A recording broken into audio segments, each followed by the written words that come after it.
Di balik keindahan alam Lembang, Bandung, tersembunyi dua gua tua yang tidak semua orang berani masuki. Dua lorong batu yang dulunya digunakan untuk pengintaian, penahanan, dan penyiksaan. Gua Jepang dan Gua Belanda. Tempat sejarah berdarah, bertemu dengan kisah-kisah mistis tak terbantahkan. Bagi sebagian orang, ini hanyalah peninggalan masa lalu. Tapi bagi yang pernah masuk terlalu dalam, mereka tahu lorong itu belum benar-benar kosong. Gua Jepang dan Gua Belanda terletak di kawasan Taman Hutan Raya Hai Juanda Tahura, Dago Pakar, Lembang, Bandung Utara. Keduanya dibangun di dua era penjajahan yang berbeda, namun berada dalam satu kawasan hutan yang sama, seolah menjadi saksi dua zaman penderitaan bangsa Indonesia. Gua Belanda dibangun sekitar tahun 1918 oleh pemerintah kolonial Hindia Belanda. Panjangnya sekitar 144 meter dan memiliki banyak lorong bercabang. Gua ini digunakan sebagai markas militer, pusat komunikasi, dan penjara.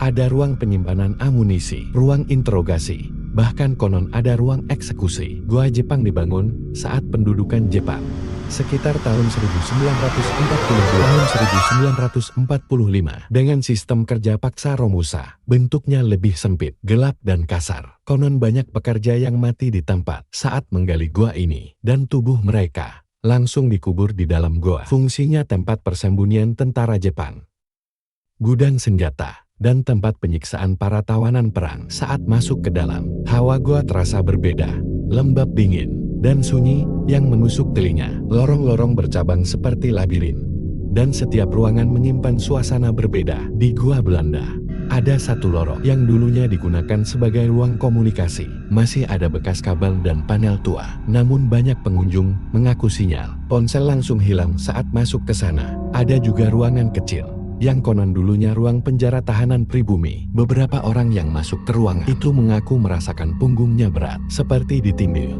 dan mendengar bisikan pelan di telinganya. Di Gua Jepang, lebih ekstrim lagi. Lorongnya sempit dan gelap. Bahkan siang hari pun tetap kelam. Banyak pengunjung melaporkan suara jeritan dan bau amis darah yang muncul tiba-tiba. Seorang penjaga Tahura pernah bercerita, "Kadang kalau malam, saya dengar suara derap sepatu militer dari dalam goa, padahal udah jelas kosong." Ada pula pengunjung yang sedang merekam vlog, lalu menangkap bayangan putih berkelebat cepat di belakang lorong. Saat diputar ulang, terlihat seperti sosok wanita berpakaian Romusa. Tubuhnya kurus kering berdarah. Salah satu kisah paling menyenangkan datang dari tim dokumenter TV saat mereka memaksa untuk merekam sampai malam di dalam Gua Jepang. Tiba-tiba semua alat mereka mati bersamaan, dan salah satu kru kesurupan.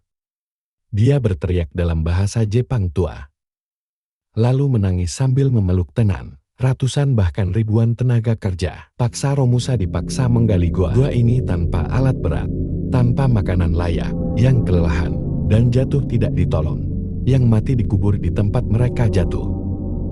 Sampai sekarang, tak ada data pasti berapa banyak korban jiwa yang terkubur di dalam dinding-dinding batu goa, dan sebagian percaya taruhlah mereka masih di sana menunggu pembebasan yang tak pernah datang. Hari ini, Gua Jepang dan Gua Belanda menjadi objek wisata sejarah. Tapi tak semua orang yang datang ke sana datang untuk belajar sejarah. Ada yang datang untuk menguji nyali, ada yang datang untuk melihat langsung apakah benar arwah para korban masih tinggal di dalam. Dan bagi mereka yang sensitif, seringkali tidak perlu masuk terlalu dalam, karena dari pintu masuk pun sudah terdengar suara yang seharusnya tidak ada.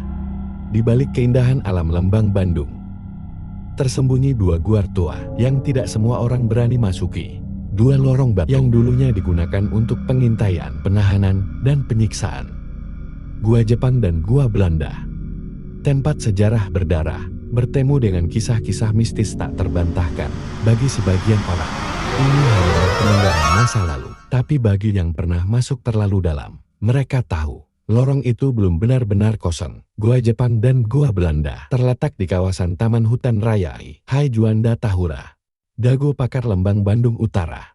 Keduanya dibangun di dua era penjajahan yang berbeda, namun berada dalam satu kawasan hutan yang sama, seolah menjadi saksi dua zaman penderitaan bangsa Indonesia. Gua Belanda dibangun sekitar tahun 1918 oleh pemerintah kolonial Hindia Belanda. Panjangnya sekitar 144 meter dan memiliki banyak lorong bercabang. Gua ini digunakan sebagai markas militer, pusat komunikasi, dan penjara. Ada ruang penyimpanan amunisi, ruang interogasi, bahkan konon ada ruang eksekusi. Gua Jepang dibangun saat pendudukan Jepang sekitar tahun 1942 tahun 1945 dengan sistem kerja paksa Romusa. Bentuknya lebih sempit, gelap dan kasar. Konon banyak pekerja yang mati di tempat saat menggali gua ini dan tubuh mereka langsung dikubur di dalam gua. Fungsinya tempat persembunyian tentara Jepang, gudang senjata, dan tempat penyiksaan para tawanan perang. Saat masuk ke dalam, hawa gua terasa berbeda,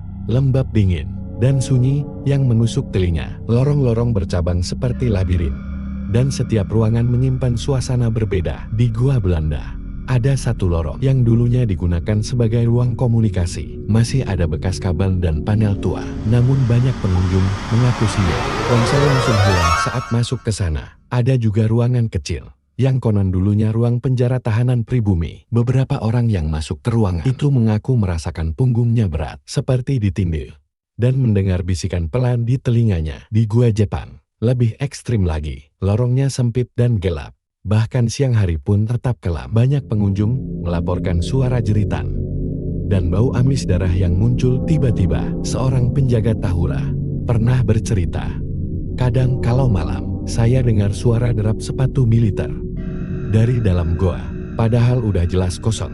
Ada pula pengunjung yang sedang merekam vlog, lalu menangkap bayangan putih berkelebat cepat di belakang lorong. Saat diputar ulang, terlihat seperti sosok wanita berpakaian Romusa.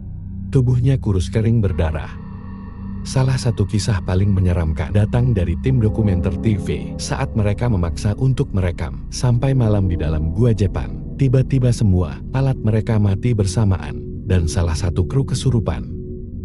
Dia berteriak dalam bahasa Jepang tua, lalu menangis sambil memeluk tenang. Ratusan bahkan ribuan tenaga kerja paksa Romusa dipaksa menggali gua ini tanpa alat berat, tanpa makanan layak, yang kelelahan dan jatuh tidak ditolong.